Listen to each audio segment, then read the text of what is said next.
mesdames. Alors, la semaine dernière, on avait commencé à voir un certain échafaudage, d'accord. On essayait de comprendre un peu une structure de ce qu'on appelait des mondes. Et donc, je vous avais dit que il nous manquait encore à voir un aspect d'un monde particulier qui s'appelle le monde de Tohu, d'accord. Alors, pour pouvoir aborder ce monde, en fait, il y a des notions, on va dire des prérequis à avoir. On ne peut pas directement comme ça l'aborder, sinon on ne va pas comprendre véritablement de quoi il s'agit. Donc c'est pour ça que on va devoir parler d'autre chose d'abord. Mais pour se mettre un peu dans le bain, on comprend que dans cette notion de monde, il va y avoir quelque chose qui va se casser, qui va se briser, d'accord. Ça va être le monde de la brisure, le monde de la surpuissance, et qui finit par une brisure. Donc c'est ce qu'on va essayer de comprendre. Alors, d'abord, je vais commencer par une petite histoire qui nous aidera un petit peu à se mettre en mouvement vers ce monde, parce que quand il y a brisure, il faut essayer de réparer les choses après. Et tout le but, c'est la réparation. D'ailleurs, le terme qui va avec ce monde-là, quand on parle du monde de Tohu, d'accord, c'est le mot qui est au début de la Torah, quand on dit en français Tohu Bohu, le Tohu en hébreu c'est le Tohu. Donc au tout début du Sefer Bereshit, le monde était Va'aretz hayta Tohu, la terre était Tohu Vavohu. Alors bon, c'est pas la peine.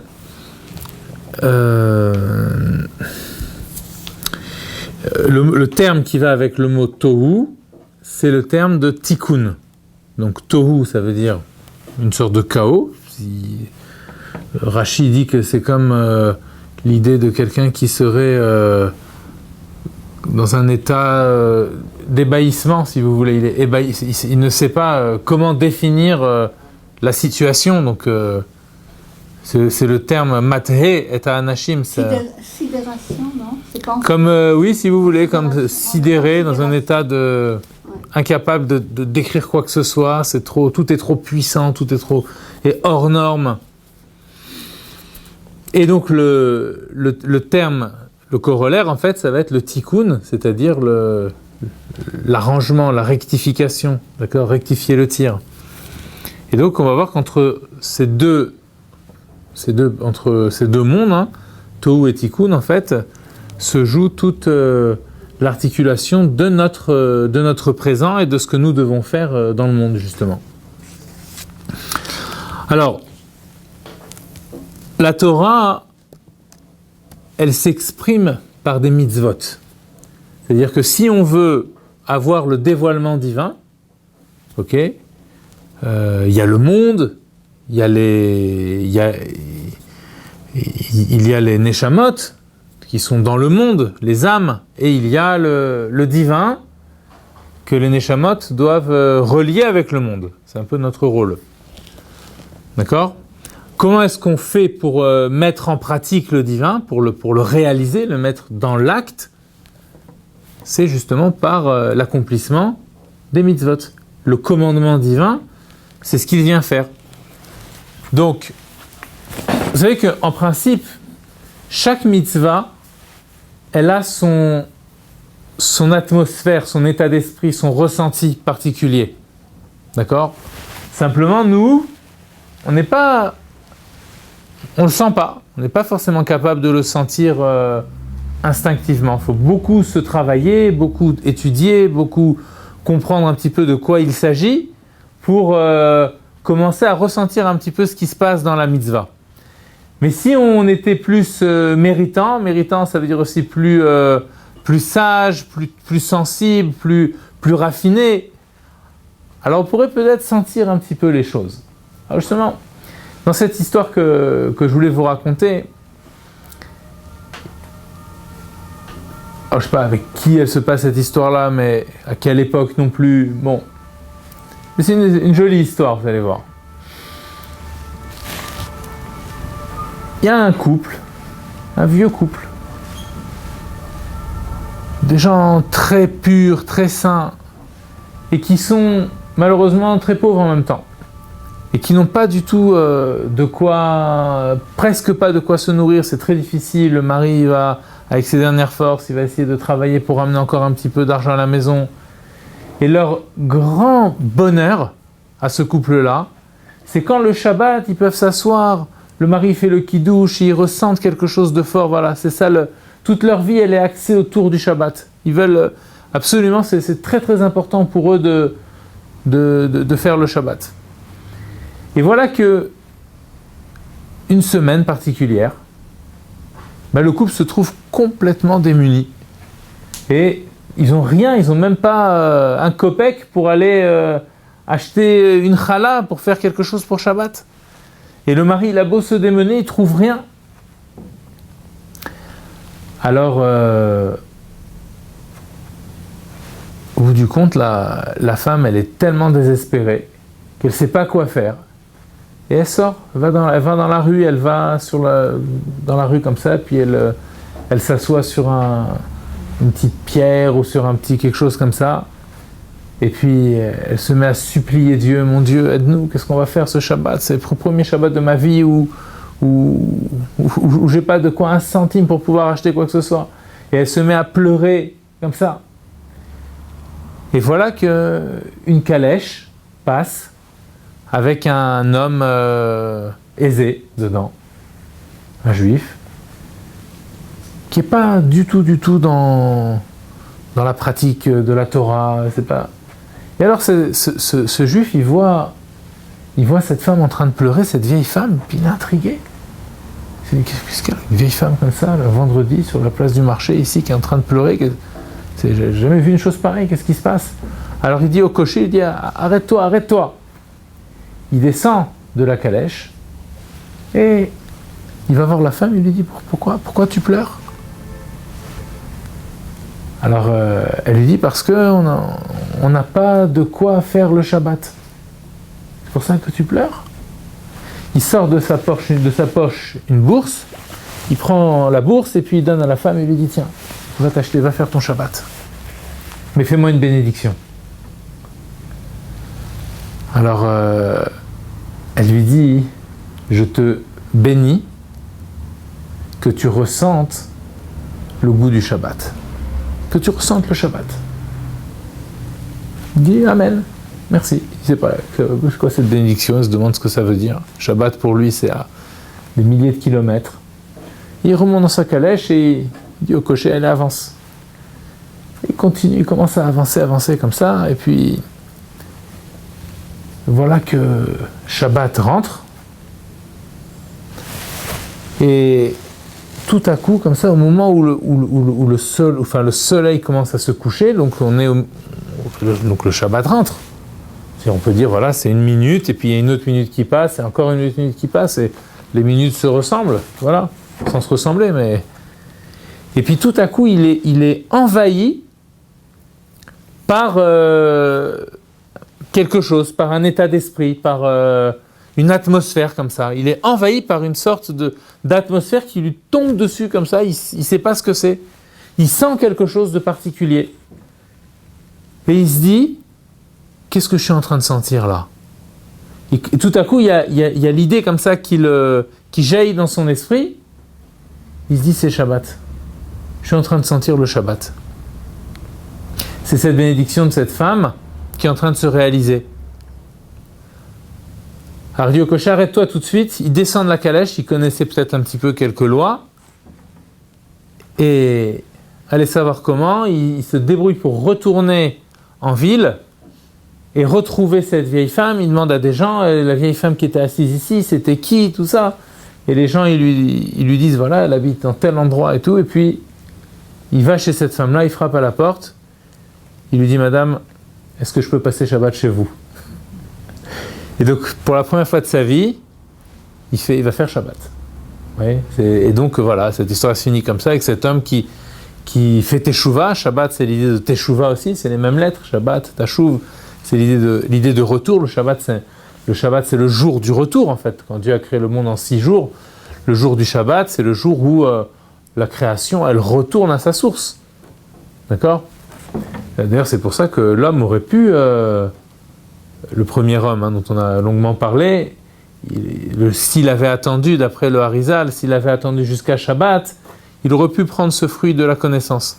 Parce qu'à ce moment-là, la conscience de soi, en fait, serait rentrée dans un cycle normal de conscience de Dieu. Il aurait pu raffiner cette conscience de lui-même. Donc en même temps, il aurait pu raffiner son ego et ne pas se voir comme quelque chose de dissocié de Dieu. D'accord ? C'est ça tout le problème du premier homme.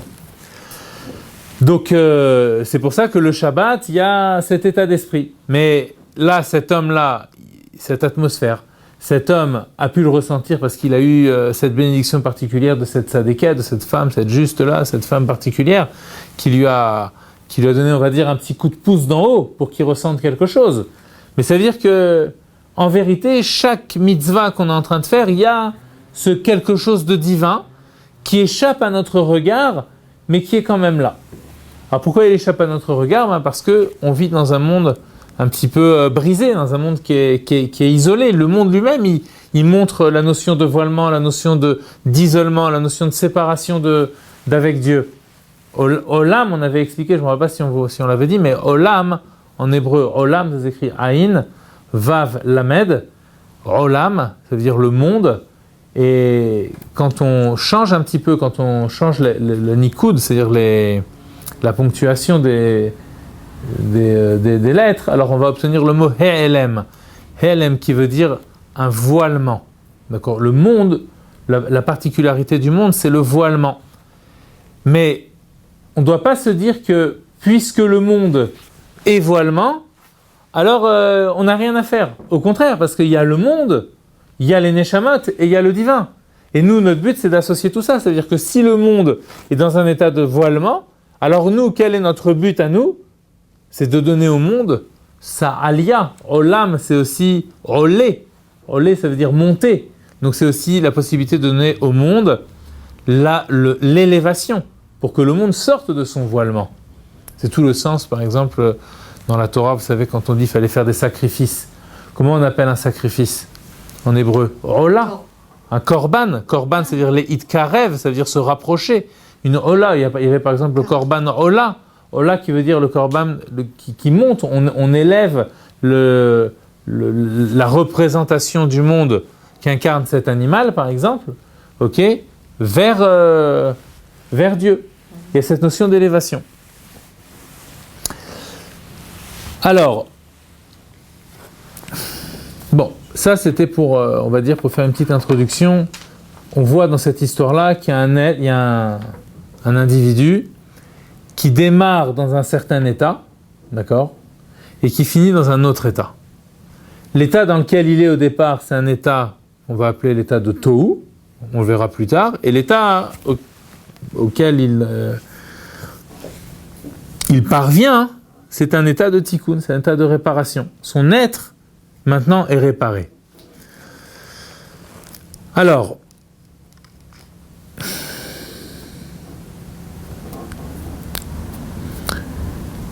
bon.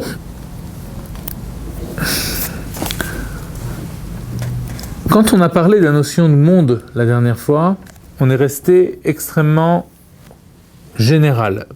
D'accord ? C'est très global. On a dit, voilà, il y a le monde de la asiya, le monde de l'acte, l'action, là où le projet divin est mis en acte. Il y a un monde qui le précède, qui est le monde de la yetzira, le monde de la forme. Et puis il y a le monde qui le précède encore, c'est le monde de la bria, le monde où la matière première est créée. Et puis il faut aussi que Dieu mette la main à la pâte, comme on avait dit, d'accord ?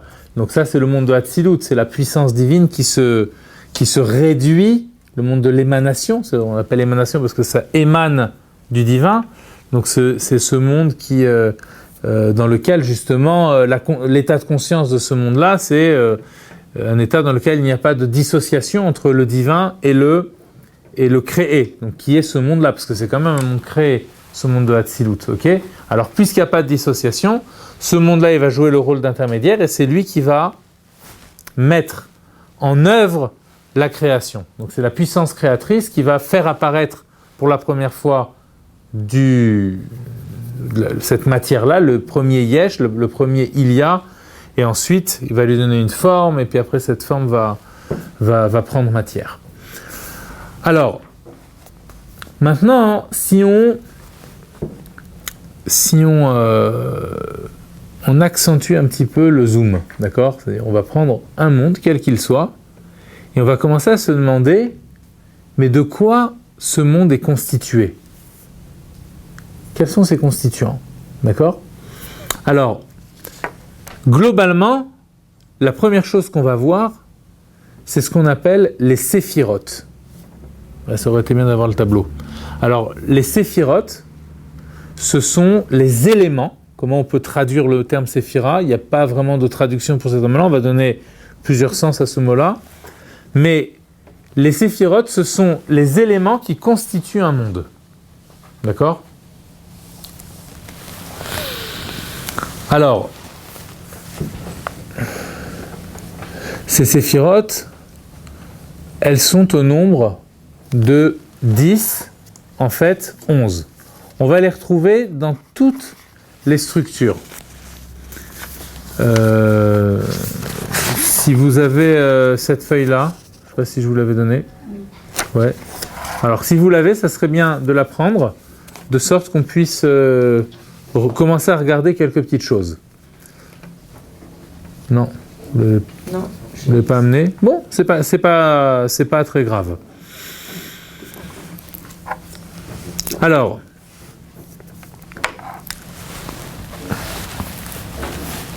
chez l'homme, si on prend l'être humain par exemple, il faudra faire une distinction extrêmement importante entre ce qu'on va appeler l'essence de l'individu, l'essence, ça veut dire son être profond, son etsem, et les manifestations de cet être profond. Les manifestations, elles peuvent exister à plusieurs degrés. Il y a des manifestations qui sont extrêmement lointaines et des manifestations qui sont extrêmement internes. Mais l'essence, elle-même, elle est, on va dire, complètement au-delà de ces manifestations. Par exemple, si je qualifie l'homme, comme les Grecs par exemple, qui disaient que l'homme est un animal pensant, est-ce qu'on peut dire que cette définition, elle est juste ? En partie. C'est-à-dire ? Effectivement, il y a une partie, comme il y a une partie animale chez l'homme. Ouais.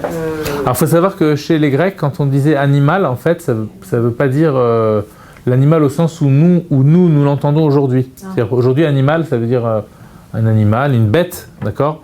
Pour le grec, animal, c'était beaucoup plus général. Ça veut dire c'était un être qui est animé.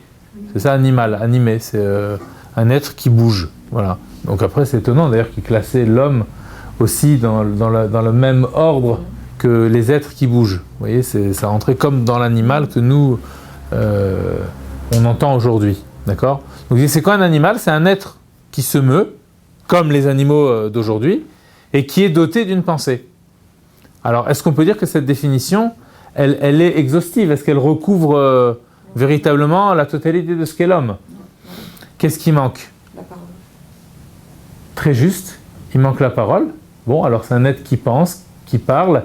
Et quand on a donné l'homme à la parole, est-ce qu'on a tout dit de l'homme ? Non. Pas encore. Pourquoi ? Parce que l'essence de l'homme, c'est quelque chose qui est par définition indéfinissable, puisqu'on avait dit que l'homme ressemble à Dieu. Donc il y a dans l'homme quelque chose qui est indéfinissable. Mais malgré tout, cette chose indéfinissable, c'est ça le miracle un peu aussi de la création des hommes, c'est qu'il y a quelque chose d'indéfinissable chez tous les hommes, et en même temps, chacun est complètement différent de l'autre. D'accord ? Alors, dans le peuple juif où cette âme, elle est une part du divin, on voit en même temps que Déotéen Enan Shavot, Déotéen, ça veut dire leurs idées, leur esprit, leur conscience, leur façon de... Chez nulle part, il n'y a pas deux individus qui se ressemblent. D'accord ? Donc c'est-à-dire que s'il y a un point commun et qu'il y a une différence, le point commun, ça va être l'essence de l'âme, Et la différence, ça va être dans les séphirotes qui vont composer ces manifestations. D'accord ? Il y avait une petite histoire comme ça avec... alors le premier rabbi de la dynastie Chabad, c'était Rabbi Shneur Zalman de Liadi. D'accord ? Ça ne s'appelait pas encore Lubavitch à l'époque parce que Lubavitch, c'est son fils après qui est parti habiter à Lubavitch. De Liadi. Liadi, c'est une ville. Oui. Voilà. Donc d'ailleurs aujourd'hui ils ont complètement rénové, ils ont fait une belle synagogue à Liadi, on peut visiter, il y a le quai vert du Admour Hazaken. Bon. Alors, Rabbi Shneur Zalman vivait avec, il y avait son petit-fils, parce qu'il avait perdu sa mère. C'est toute une histoire aussi comment il a perdu sa mère, mais son petit-fils vivait avec lui. Et donc, tout jeune, il essayait déjà de lui aiguiser l'esprit. D'ailleurs, il était déjà très intelligent. Quand il est devenu rabbi, il y avait toute une histoire que quand il est devenu lui-même rabbi, en fait, un jour, c'est une histoire dans l'histoire. Bon, elle est trop belle, donc il faut que je vous la raconte. C'est-à-dire que il y avait un jour, le Admour Hazaken donnait comme ça un mahamar, c'est-à-dire il faisait un discours. Et il y avait des chassidim qui étaient là et qui écoutaient le discours. Et le petit garçon, il était là, il jouait entre les pattes des chassidim comme ça, et il gênait un peu. Et il y en a un qui se met à penser dans sa tête, il se dit, mais il gêne, on n'arrive pas bien à se concentrer. En plus, est-ce qu'il écoute vraiment ? Et le Admour Hazaken, quand lui, il pense à ça, le Admour Hazaken, il le regarde, il lui dit, il écoute très bien, et un jour, tu auras l'occasion de t'en rendre compte. Et donc, le temps est passé, et après, quand il y a eu son fils est devenu rabbi, et après son fils, lui aussi, il est niftar, et c'était maintenant le tour de son petit-fils de devenir rabbi, qui était le fils, en fait, d'une des sœurs. Et donc, il y avait, est-ce que ça devait être lui le rabbi, ou un grand chassid, et tout ça, il était un peu jeune. Bon, alors finalement, c'est lui qui est devenu rabbi. Et comment les chassidim, ils ont été vraiment convaincus que c'était lui, c'est que ce chassid-là qui écoutait le mahamar du Admour Hazaken, il était encore vivant. Et à ce moment-là, et alors, il entend le mahamar. Donc le mahamar, en fait, c'est le discours chassidique, c'est vraiment le discours, on va dire, d'intronisation. Quand un rabbi dit un mahamar, ça veut dire que vraiment, là, il a accepté de prendre le sacerdoce ou la couronne, comme vous voulez. Mais en tout cas, c'est à partir de ce moment-là que officiellement, voilà, on constate qu'il est devenu rabbi. Et il a entendu le mahamar, et en fait, il s'est souvenu que c'était le mahamar qui est dans le bureau, là, où il y avait les chassidim qui écoutaient, et ce petit garçon qui avait 3 ans, et qui entendait le mahamar, ça veut dire qu'il a été capable de le ressortir, peut-être, je sais pas, 15 ans, 20 ans après, je sais pas combien de temps après. Mais très longtemps après, il a été capable de ressortir ce mahamar. Donc, c'est-à-dire que, t'inquiète pas, c'est un... Je sais qui c'est celui-là. Et alors bon, je reviens à la première histoire. Donc le rabbi, il avait sur ses genoux son petit-fils et il jouait avec lui. Je l'avais raconté déjà l'histoire ? Non, je sais pas. Ça vous dit rien, d'accord. Il jouait avec lui et alors il lui dit à son petit-fils, il lui dit où je suis. Un petit garçon de 5 ans comme ça. Où je suis. Alors qu'est-ce qu'il répond, un petit garçon de 5 ans, qu'est-ce qu'il peut répondre ? Où t'es ? Mais il joue alors, t'es là. Alors le grand-père, il lui dit non, là c'est pas moi, là c'est mon menton, c'est ma barbe, c'est pas moi. Après alors il bouge comme ça, il lui dit t'es là. Il lui dit non, ça c'est mon épaule. Voilà. Il continue, il bouge, je rends fou, il dit t'es là, et il monte le front, il dit non mais c'est pas moi, c'est mon front, c'est pas moi où je suis. Alors le petit garçon, il sent qu'il y a quelque chose et il part. Il part pendant quelques minutes comme ça, puis il va discrètement se cacher derrière une porte. Et au bout de quelques minutes, il s'est bien fait oublier. Il sort comme ça spontanément de la porte, il se montre comme ça très très rapidement, il montre et il lui dit Zayder, en yiddish ça veut dire grand-père, papy. Et là, le grand-père, il tourne l'Admour Hazaken, il tourne la tête, Et le petit-fils, il lui dit, tu es là. C'est maintenant, voilà, tu es là, ça y est. Je t'ai attrapé. Vous voyez, en t'appelant, je t'ai saisi, je t'ai attrapé. Tant que je montrais quelque chose de toi, je montre ton front, je montre ta barbe, je montre ton nez, ok, c'est quelque chose d'extérieur.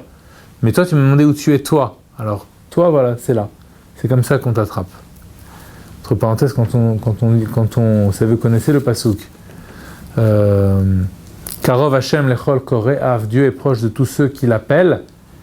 Lechol asher ikra'u be'emet. Mais qui sait comment il faut l'appeler? Alors, lechol asher ikra'u, ou tous ceux qui l'appellent be'emet, avec vérité. Et ça veut dire quoi, appeler Dieu avec vérité? C'est-à-dire l'appeler avec la Torah. Quand on appelle Dieu avec la Torah, à ce moment-là, on attrape la vérité. C'est-à-dire, quand on attrape la vérité, on peut attraper Dieu. On peut se rapprocher d'Hachem. D'accord? Donc tout ça, on voit que c'est valable au niveau de l'être humain, puis c'est valable aussi au niveau général, entre Dieu et le monde, et puis c'est valable au niveau de chaque monde aussi, quand on veut attraper l'essence même d'un monde. Alors, chaque monde, en fait, il va être constitué d'une structure. Je reviens sur maintenant un petit peu le schéma qu'on veut essayer d'analyser aujourd'hui. Chaque monde va être constitué d'une structure qui va être une structure humaine. Vous voyez? Qu'est-ce qu'on trouve dans la constitution de l'homme? Alors on va trouver une partie qui va être inconsciente, une partie consciente, d'accord? Alors, si on commence à regarder ce qui se passe consciemment, on va trouver par exemple de l'intelligence chez l'homme, globalement. Pour l'instant, je reste vraiment très général. Qu'est-ce qu'il y a par l'intelligence? Et d'ailleurs, c'est la même structure que la structure du corps. Si on regarde le corps, on va retrouver aussi, comme dans le petit papier que vous m'avez montré, vous voyez, le Zohar se base sur la structure du corps, mais cette structure du corps, c'est pour décrire la structure des mondes. Ok, donc on va retrouver cette même structure dans l'âme animale, on va la retrouver, dans l'âme divine, on va la retrouver. Après, évidemment, à chaque fois, la structure, elle va avoir un rôle différent. Mais globalement, c'est la même structure, et puis on va la retrouver dans les mondes. D'accord? Alors c'est pour ça que c'est très important de la comprendre. Alors, on a une tête, on a un cœur, on a une parole, tous les organes d'expression, les mains, etc. Donc globalement, on va avoir une dimension intellectuelle, une dimension émotionnelle, sentimentale, la tête, le cœur, et une dimension expressive. C'est-à-dire, expression, c'est-à-dire partager avec l'autre ce qui se passe à l'intérieur. Quand je dis l'intelligence, c'est à l'intérieur. Quand je dis les sentiments, c'est aussi à l'intérieur. Par contre, si je fais part à quelqu'un de mes sentiments ou d'une réflexion, alors à ce moment-là, je commence à mettre, on va dire, dans l'espace du monde, là où je vais trouver les autres êtres aussi que moi. Consciemment, ces autres êtres, ils sont à l'extérieur de moi. Donc pour pouvoir partager avec eux, je suis obligé d'en passer par le monde. Je ne peux pas partager avec l'autre si directement par la pensée.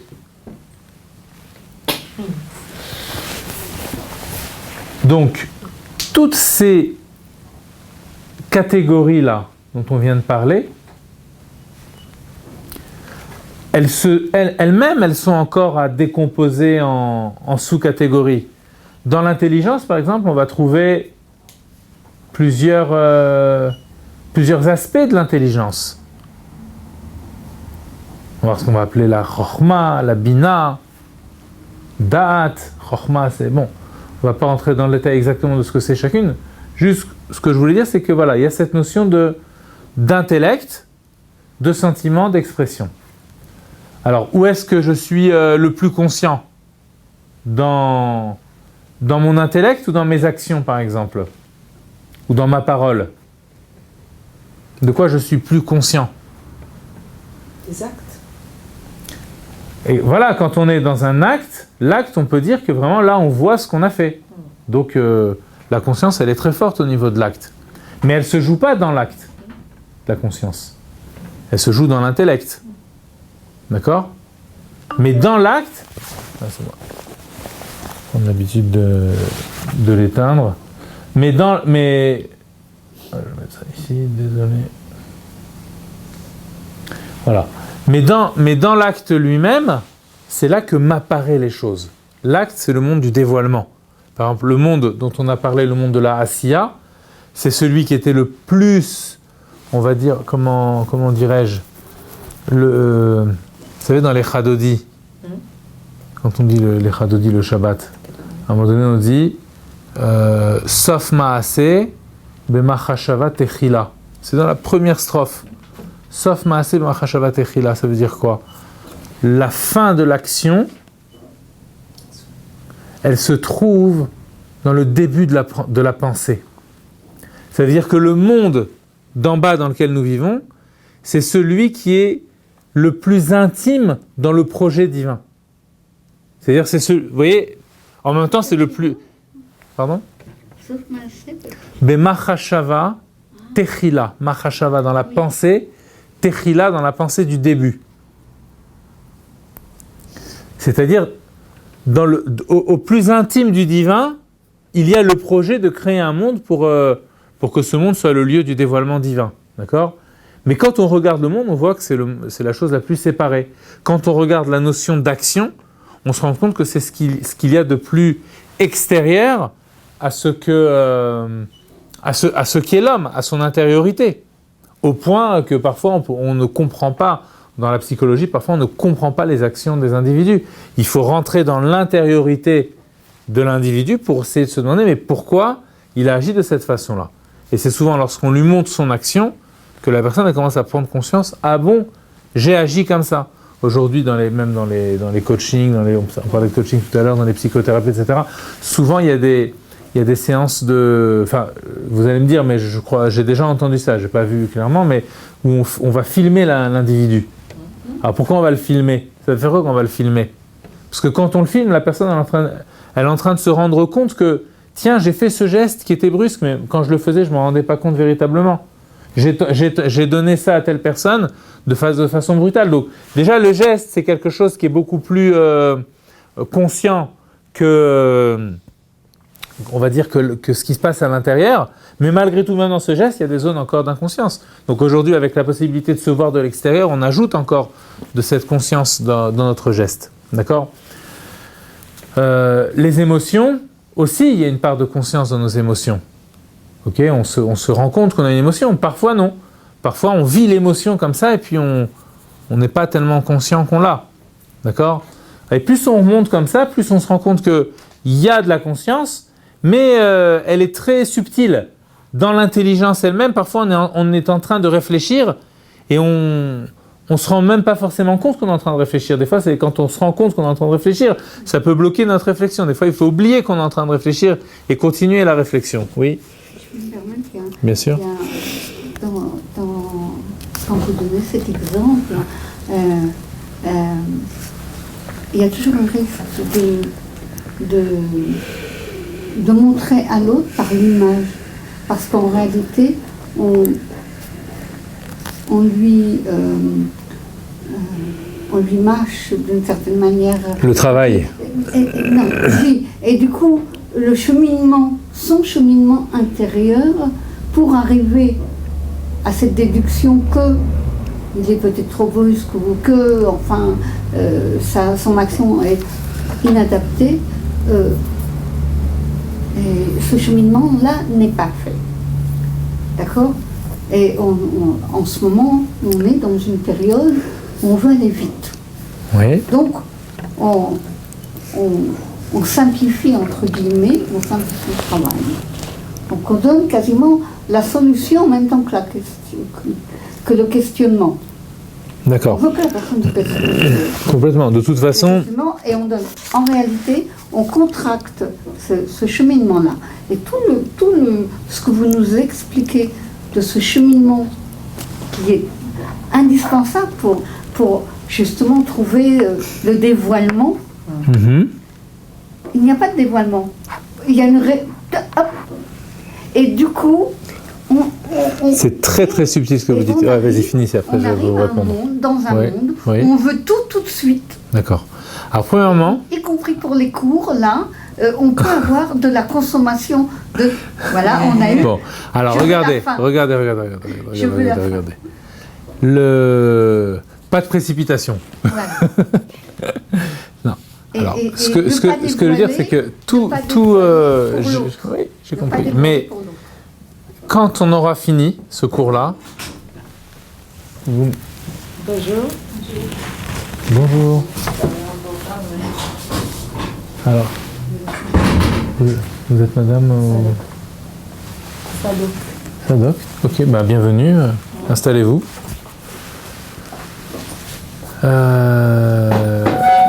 Alors, je vous répondrai que Dieu n'a rien créé pour rien. Et que tout cet outillage qu'on a aujourd'hui, etc., forcément ça sert. Simplement, le tout est de savoir donner le dosage qu'il faut aux choses. C'est tout. Quand je dis le dosage, ça veut dire beaucoup. On a toujours cette notion d'équilibre, de juste milieu, et toute la Torah, c'est ça. Ce qui veut dire que, effectivement, si dans le cas dont on parlait, vous faites un coaching, vous dites à quelqu'un, voilà, je te filme pendant que tu es en train de conduire, etc. Oh, t'as mal fait le créneau, t'as mal fait... Ok. Mais il faut aussi que la personne, elle soit passée par un questionnement. Après, ça peut servir. Vous voyez ? Tout est une question de savoir, après tout, une caméra, c'est un outil. Bien sûr. Vous voyez ce que je veux dire ? Et comme tout outil, il faut savoir s'en servir. Il faut trouver, d'après la sagesse, justement, que la Torah nous donne, cette possibilité d'amener le dévoilement divin sur Terre, en quoi cet outil, si on s'en sert d'une façon comme ceci et comme cela, etc., on arrive à lui amener ce dont on parlait au tout début, son tikkun. Vous voyez ce que je veux dire ? C'est-à-dire que ce que vous dites, d'accord, mais regardez bien, le regard de l'autre, il joue ou il joue pas ? Et pourtant, on parle aussi de dévoilement. Alors, en fait, vous réfléchissez, enfin, je ne vais pas parler. Nous réfléchissons de façon qui est trop binaire, si vous voulez. C'est-à-dire que aujourd'hui, on parle de dévoilement, et quand on parle de dévoilement, comment est-ce qu'on l'entend a priori, spontanément, comme une force, comment ça s'appelle, centripète, comme ça. C'est-à-dire, c'est une part qui parle de l'intérieur, et puis ça se propage comme ça, comme un tsunami. Et c'est d'ailleurs ce qu'avait dit dans l'histoire du Baal Shem Tov, vous savez, je vous avais dit qu'il était monté comme ça, et qu'il lui avait dit, il faut que tes sources jaillissent à l'extérieur. Mais ça veut bien dire que quand on comprend ce que c'est les sources du Baal Shem Tov, on se rend compte que la source du Baal Shem Tov, elle est non seulement en lui, mais aussi à l'extérieur de lui. Puisqu'il est capable d'aller vers l'autre, c'est-à-dire qu'il y a quelque chose de l'autre en moi. D'accord ? Bon, mais tout ça, c'est quand on parlera du monde de Tohu, c'est ce qu'on avait dit, il y a le monde de Hatzilut, il y a le monde de Tohu, quand on en parlera, on reviendra sur toutes ces choses-là, et ensuite sur la nécessité de passer à un tikkun, de passer à une réparation des choses. Et quand nous on se rend compte que, fondamentalement, on a quelque chose qui est de l'ordre du réparé en nous, alors à ce moment-là, on peut amener l'arrangement, la réparation, appelons ça comme on veut, mais dans le monde. D'accord ? Là, vous êtes en train de parler justement de quelque chose qui n'est pas arrangé. Vous voyez ce que je veux dire ? Tout simplement, ce que je voulais montrer, c'est que parfois, par l'extérieur, on peut avoir un retour de conscience, en voyant quelque chose à l'extérieur. C'est pour ça qu'il y a ce monde, c'est un monde d'actes. Dieu n'a pas donné la Torah aux anges, parce qu'ils ne sont pas dans l'action au sens où nous le sommes. Vous voyez ? Ils ne sont pas dans la précipitation de l'action, au sens où le côté animal qu'on a en nous l'est. Vous voyez? Donc il y a une grande différence entre les malach hacharet, les anges célestes qui servent Dieu dans les cieux, dans ces mondes spirituels, etc. Mais le monde que Dieu a voulu, c'est ce monde de l'action, avec tout ce qu'il contient.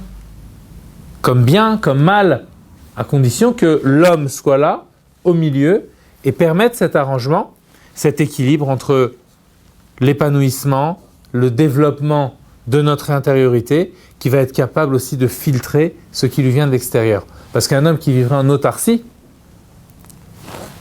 on serait à côté de la plaque aussi, on serait complètement à côté. C'est-à-dire, tu es en autarcie, ça veut dire tu penses que tu n'as rien à prendre du monde.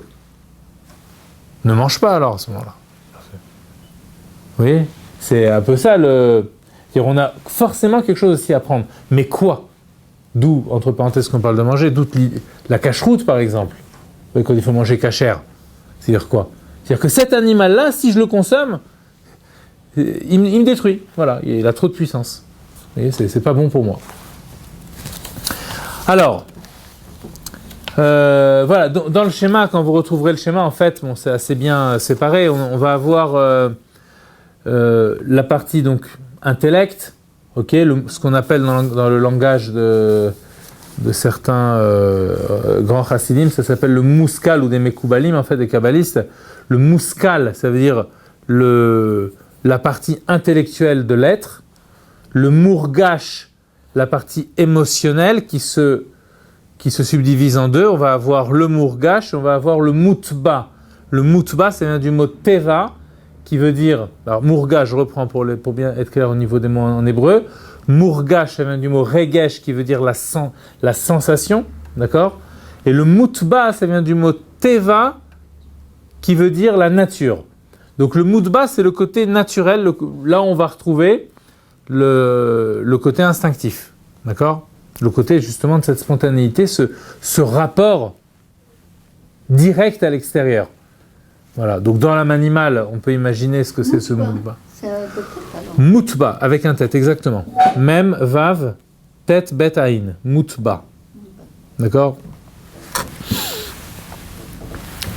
Et ensuite, on a une autre partie qui va s'appeler donc les levushim de la neshama. Les levushim, le levush, en hébreu, un levush, c'est un vêtement. D'accord?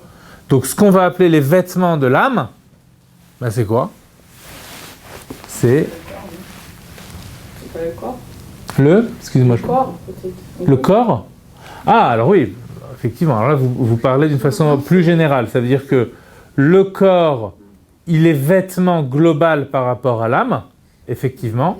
Maintenant, dans le corps, vous avez des membres, et ces membres servent à exprimer des choses. Maintenant, ces expressions, en vérité, elles appartiennent aussi à l'âme. Donc, ce qu'on va appeler les vêtements de l'âme, quand on considère l'âme qui veut s'exprimer, elle s'exprime au travers du corps. Donc, le corps, le corps, c'est une expression. L'expression, c'est quoi l'idée d'expression? Vous avez dit quelque chose, c'est-à-dire comment on pouvait définir l'homme. Vous avez dit l'homme, c'est un être qui parle. Tout parle dans l'homme. Tout parle. Le geste parle. Donc, l'action est parlante, mais l'essentiel de l'expression, c'est quoi? C'est la parole. D'accord? Bah, d'ailleurs, dans le visage, il y a les yeux, il y a le nez, il y a les oreilles, etc. Mais la partie la plus ouverte, en fait, c'est la bouche. Or, c'est pas par hasard si la bouche elle est plus ouverte que toutes les autres parties. Parce que l'ouverture dit qu'il y a une jonction, il y a un creux. On parle en français, on dit la cavité buccale. On parle d'une cavité. Pourquoi une cavité? Pourquoi il faut que ce soit vide? Parce qu'il y a quelque chose... c'est-à-dire qu'il y a un contact avec autre chose. Vous voyez? Donc, la parole, c'est ce qui permet à l'âme de s'exprimer. Maintenant, il y a trois grandes expressions, trois grandes formes d'expression. Deux qui sont vraiment liées avec l'extérieur. Donc, c'est la parole et l'action. Maintenant, il y en a une troisième. Alors, d'après vous, c'est laquelle? Donc j'ai dit ces deux-là, la parole et l'action, sont liés avec l'extérieur. Il y en a une à l'intérieur. Alors oui. Le ressenti. C'est pas une parole, le ressenti. C'est pas une expression. Le ressenti, c'est pas une expression, c'est un vécu, le ressenti. Si vous voulez dire que le ressenti, c'est une expression, oui, mais alors ce serait une expression de l'essence de l'âme. Ce qu'on avait vu tout à l'heure, la différence avec le petit enfant où tu es là. Donc il y a le ressenti de l'essence de l'âme. Effectivement, l'essence de l'âme va s'exprimer sous une forme d'émotion. Là, on n'est pas en train de parler de ça. On est en train de dire comment le ressenti, comment l'intellect, comment tout ça, ça va pouvoir s'exprimer. L'émotion, non? Ça rejoint le ressenti. Le sentiment, l'émotion, l'émotion est peut-être un peu plus forte qu'un sentiment qui peut être un peu plus doux, mais l'émotion, c'est aussi une forme de sentiment. C'est un sentiment peut-être plus brutal, plus spontané comme ça, mais c'est aussi un sentiment. Ça s'appelle les deux le mourgache. Mais alors, qu'est-ce qui... Le regard, ça part... mais c'est pas intérieur. Là, on cherche quelque chose qui est intérieur. Ben oui, puisque les autres, c'était extérieur. La pensée. Absolument. Absolument. La pensée. La pensée... C'est intérieur, mais qui permet Voilà. par les actes et la parole d'extérioriser. Voilà, c'est-à-dire que vous avez la pensée, et en fait, la pensée, c'est d'abord un... ça va démarrer de là, en fait, de quelque chose qui va... Voilà. Mais la pensée... D'ailleurs, effectivement, il y a même un rapport entre le monde de Bria et le monde et la pensée aussi. La pensée, c'est aussi une parole. Vous voyez?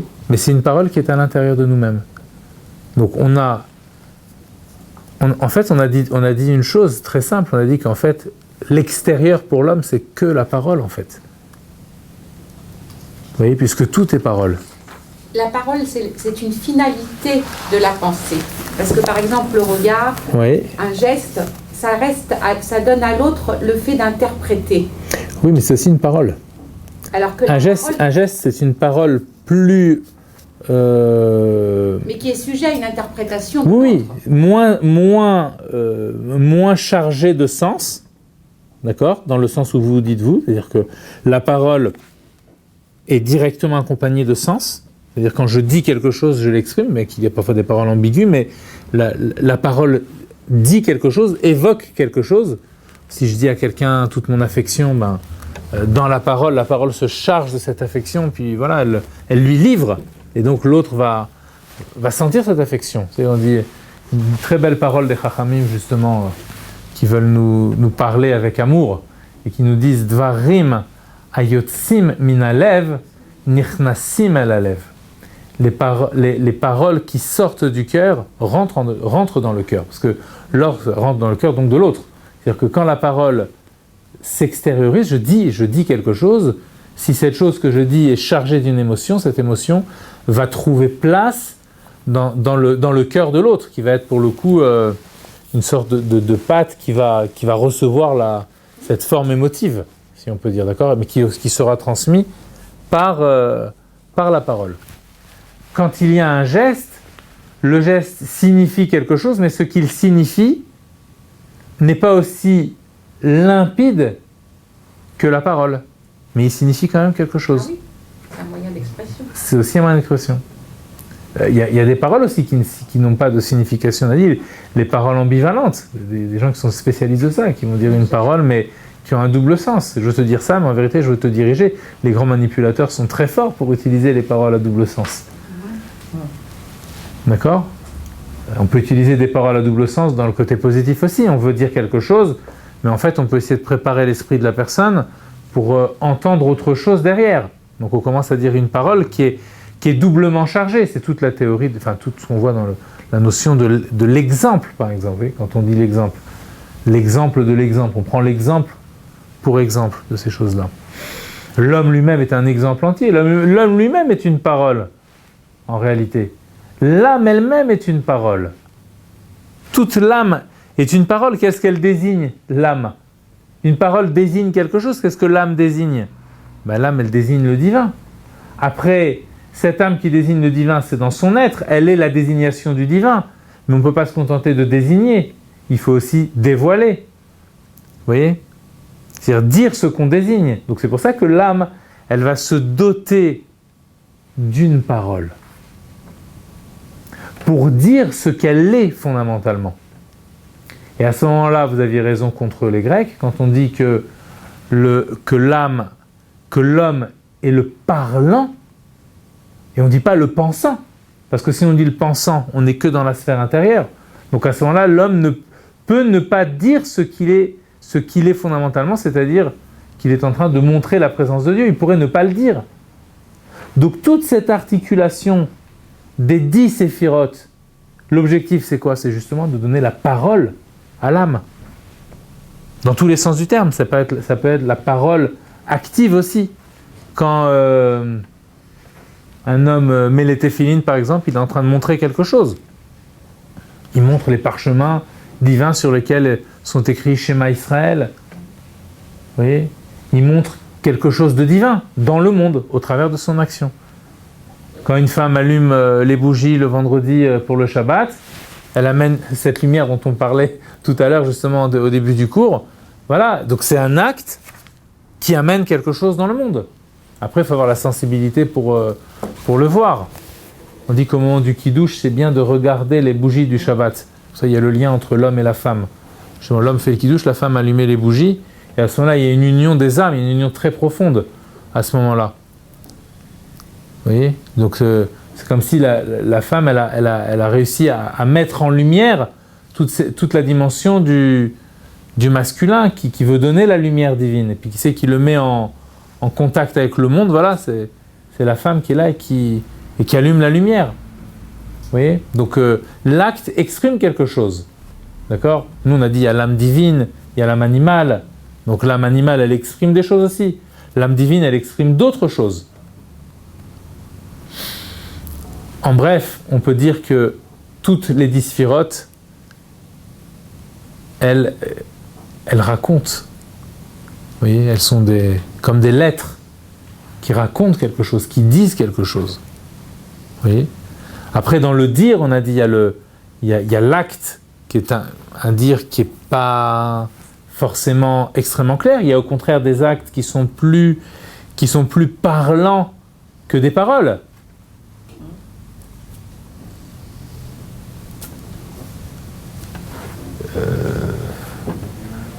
Voilà, par exemple, offrir quelque chose à quelqu'un. C'est-à-dire, la personne sent que, tiens, vous êtes invité chez quelqu'un, vous ramenez une boîte de chocolat, une bouteille, quelque chose.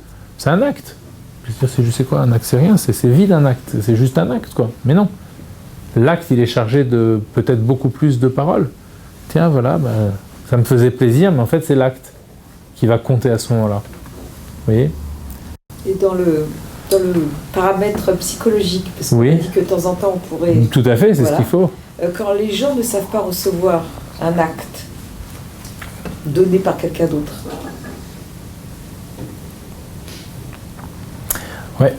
Il faut réussir à ouvrir le kéli de l'autre, le vase de l'autre. Oui, bien sûr. Non, mais justement, que la personne a été choisie principalement pour cet acte, pour cette personne précisément, offre cet acte par l'intermédiaire d'un objet, et cette personne ne sait absolument pas recevoir cet acte. Il y en a des gens comme ça. Ils le disent eux-mêmes. Je ne sais pas recevoir. Parce qu'il y a une gêne dans ce qu'on peut vous donner par un acte qui n'est pas toujours sensibilisé par la parole. Parce qu'il y a dans l'acte qu'on peut vous montrer soit quelque chose qui est perçu comme très important et il y a une pudeur. Donc c'est pour ça que quelquefois on a du mal à recevoir l'acte qu'on veut nous montrer. Et c'est doucement qu'on apprend à recevoir, parce que c'est vrai que c'est un apprentissage de l'acte, tout simplement en disant je suis capable de recevoir parce que je sais aussi donner. Pour qu'il y ait vraiment cet échange-là. Pouvoir recevoir quelque chose, c'est aussi faire preuve d'humilité, quelque part. Parce que ça veut dire que j'accepte que je ne je ne me suffis pas à moi-même. Mais il y a cette conscience-là. Il y a le fait de dire que, quelquefois, si vous voulez, les actes sont aussi importants, la personne peut être très sensible, et elle se dit, est-ce que je serai à la hauteur de pouvoir rendre, d'avoir cet échange-là? Vous dites quand la personne a reçu. Oui. Donc ça gêne dans la réception de l'acte. Oui et non, parce que si vous parlez par exemple en termes de valeur vraiment financière de l'objet qu'on a reçu, c'est sûr que si vous prenez par exemple un riche et un pauvre, je ne sais pas si je vais exactement dans votre sens, mais on caricature un petit peu pour essayer de comprendre les choses. Si le riche donne, on va dire, 1000 € à un pauvre, alors effectivement, le pauvre ne pourra jamais rendre 1000 € au riche. Il faudrait vraiment qu'un jour il gagne quelque chose. De toute façon, c'est un don. Mais par contre, il peut lui apporter quelque chose que le riche n'a pas. C'est une sorte de restitution aussi. Oui, encore faut-il qu'il en ait conscience de ce qu'il peut apporter. Vous savez, le simple fait que le pauvre reçoive, même si le pauvre ne donne rien en échange, cette simple réception permet aux riches de recevoir quelque chose en retour. Je vais vous donner un exemple. Il y avait un grand maître dans la Guémara qui ne commençait jamais la prière avant d'avoir trouvé un pauvre et lui avoir donné une petite pièce. Il a donné quelque chose. Il donne à manger à un pauvre ou il donne une petite pièce un peu comme ça. Et après, il allait et il commençait à prier. Pourquoi ? Parce que quand je donne le labeur de mon travail, même si c'est pas une grosse quantité, mais ça veut dire quand je donne, je me saigne, comme on dit en français, comme dans la Mila par exemple, on fait saigner l'enfant. Donc il y a quelque chose qui sort, qui s'échappe, il y a du sang qui sort. Mais en échange, il y a une âme qui entre. Vous voyez ? Donc vous privez de quelque chose de physique, voilà, une jouissance physique d'argent, voilà. Vous la donnez, vous mettez cette pièce dans la tzedaka, ou à quelqu'un directement, si vous avez quelqu'un devant vous, sinon même simplement le faites même dans une boîte, c'est-à-dire cette boîte après elle va aller pour quelqu'un, pour une institution, pour un pauvre, pour quelque chose. Alors à ce moment-là, c'est toute ma possibilité de donner qui s'est éveillée, mais cette possibilité de donner, c'est-à-dire de m'ouvrir sur l'autre, elle-même, elle puise d'où ? Elle puise où ? Elle puise dans la possibilité qu'a Dieu de donner, puisque l'homme, il n'existe pas par lui-même, il existe par Dieu. Donc comme Dieu donne la vie, moi, quand je donne la vie, en fait, inconsciemment, je suis en train de... Cette énergie qui me permet de partager, de donner la vie, en fait, je la puise dans la force divine qui est elle-même un partage, c'est-à-dire elle-même, elle donne, c'est-à-dire elle se donne elle-même pour pouvoir faire vivre. Donc du coup, quand je vais donner de la tzedaka avant de prier, je me connecte aux autres et intérieurement, je me connecte à Dieu aussi. Donc il y a aussi un échange. Et ça, c'est le pauvre qui l'a permis. C'est pour ça qu'il y a cette notion d'équilibre aussi. Il y a les riches, mais les riches ne doivent pas tout garder pour eux. Un monde où les riches ne... Enfin, on ne va pas parler d'économie, mais au niveau économique, une des raisons pour lesquelles tout va mal, c'est parce qu'il y a des gens qui amassent des fortunes et qui ne mettent pas l'argent en circulation. Donc ils gardent tout pour eux. Donc encore une fois, il n'y a pas d'équilibre. Peut-être que si tout l'argent passait par Israël, alors Israël pourrait peut-être avoir la sagesse de donner un équilibre. Je parle d'une Israël qui serait lui aussi rectifié. Pas forcément l'état qu'on a aujourd'hui. Parce que ce qu'ils savent faire, c'est pas évident. Vous voyez ? Mais en tout cas, le peuple d'Israël serait censé donner cet intellect où l'argent ne serait pas quelque chose qui serait renfermé sur lui-même. C'est tout le problème du maaser, ce que vous dites là. Le maaser, c'est ça. Et qu'est-ce qu'elle nous dit, la Gemara?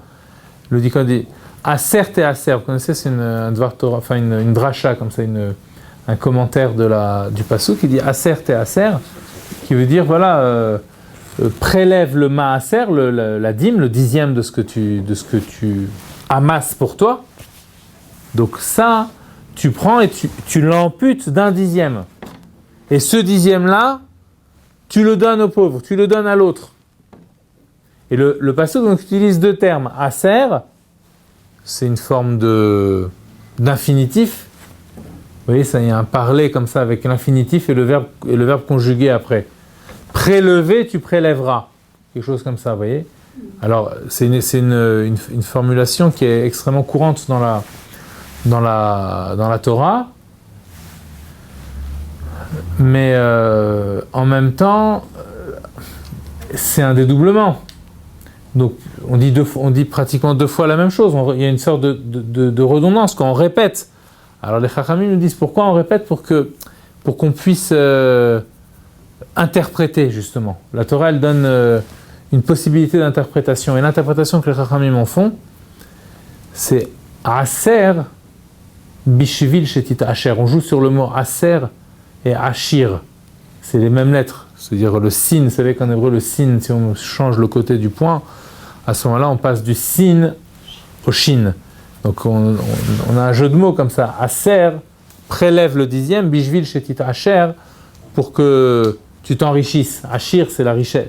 La ashirut, c'est l'enrichissement, c'est la richesse. Donc lorsque je me prive d'un dixième, alors je m'enrichis spirituellement, et si j'enrichis spirituellement, la richesse spirituelle, elle peut aussi se traduire matériellement aussi. Donc je peux aussi m'enrichir matériellement aussi grâce à ça. Vous voyez? Donc cet échange, il est fondamental. Là ici, on est en train de dire quelque chose de très très important qui va nous servir après, quand on arrivera encore une fois à tout. C'est sur ce point-là que instinctivement vous revenez, vous pressentez quelque chose, on dirait. Il y a quelque chose ici qui doit être de l'ordre de l'échange. Vous voyez? Une des choses qu'on reproche à la ville de Sédom, vous savez, il y a Sodome et Gomorrhe, Sédom et Amora en hébreu, c'est justement que c'est cet individualisme, c'est-à-dire que on prend, mais que pour moi. Vous voyez, c'est chacun pour soi en fait. À ce moment-là, ça ne peut pas marcher. C'est la base de l'économie. Voilà, vous vendez des chalotes et puis vous allez acheter avec l'argent que vous gagnez, vous allez acheter des vêtements. Mais celui qui gagne de l'argent, celui qui gagne des vêtements, celui qui vend des vêtements, avec l'argent qu'il gagne, il va acheter de la nourriture.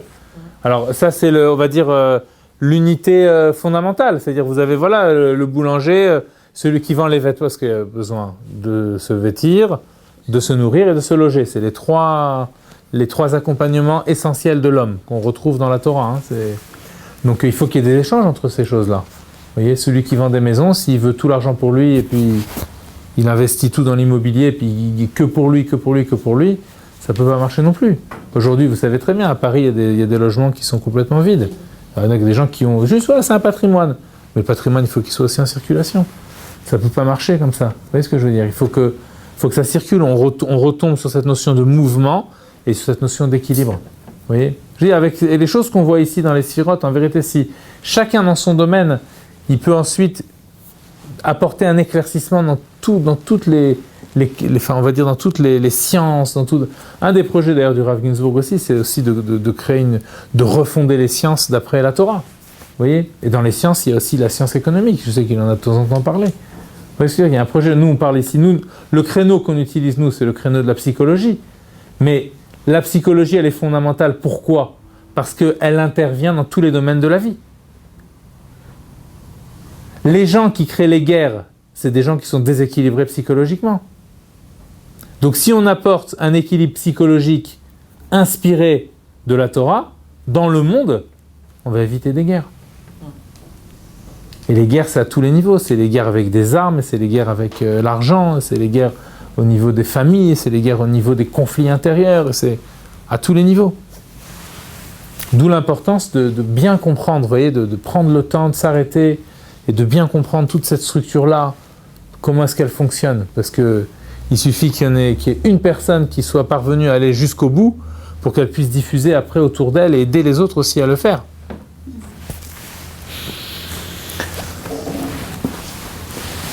Dans tout cet ensemble, si on court-circuite un point, c'est tout l'ensemble qui ne fonctionne pas. Si la parole ne s'exprime pas, si quelqu'un n'a pas du tout la possibilité de s'exprimer, il va bloquer même sa pensée, même si la pensée ne peut jamais se bloquer, mais il va y avoir on va dire entre guillemets, des anomalies. Il peut écrire quand même. Oui, bien sûr. Il peut s'exprimer et agir en écrivant. Complètement. C'est-à-dire qu'en écrivant, il va essayer de remettre en circulation un petit peu les choses à l'intérieur de lui-même. Vous voyez, c'est comme la circulation sanguine. C'est-à-dire si vous avez un membre, vous avez une ecchymose, un endroit où le sang ne peut plus circuler, un caillot ou quelque chose comme ça, chas v'shalom. Ok, alors à ce moment-là, ça peut provoquer même un arrêt cardiaque. Vous voyez ? Ou au niveau du cerveau, ça peut tout bloquer. Ou par contre, si ça sort de façon non régulée, l'hémorragie par exemple, à ce moment-là, on se vide aussi. Vous voyez, donc à chaque fois c'est la même chose. Des fois, il faut dire, mais tout en étant conscient qu'il faut aussi à l'intérieur de soi-même se ressourcer. Si quelqu'un voudrait tout donner sans se ressourcer, à ce moment-là, il s'épuiserait. Vous voyez ? Là, on n'a parlé que des sphères conscientes. D'accord ? Maintenant, il y a aussi la sphère inconsciente. Les sphirotes qui sont au niveau de l'inconscient, la dimension inconsciente. Donc ça aussi, c'est tout un travail. Qu'est-ce qu'il y a dans cet inconscient ? Mais on sent que c'est au niveau de cet inconscient-là qu'on se ressource aussi. Et après, le but, c'est aussi de créer une jonction, de conscientiser ce qui est inconscient. C'est pour ça qu'il faut aller chercher un petit peu ce qui se passe là-haut pour pouvoir le ressentir. D'accord ? Et tout ça, ça n'est que l'expression de ce tu es là, qu'on disait tout à l'heure, de cette essence de l'âme. Donc on va avoir les expressions de l'âme divine et les expressions de l'âme animale. Et donc à ce moment-là, les pulsions vont pas du tout être les mêmes. Ça s'éclaircit un petit peu ? Toutes les choses ? Quelle heure est-il ? Je ne sais pas combien de temps on a fait, je ne vois pas le temps passer en fait.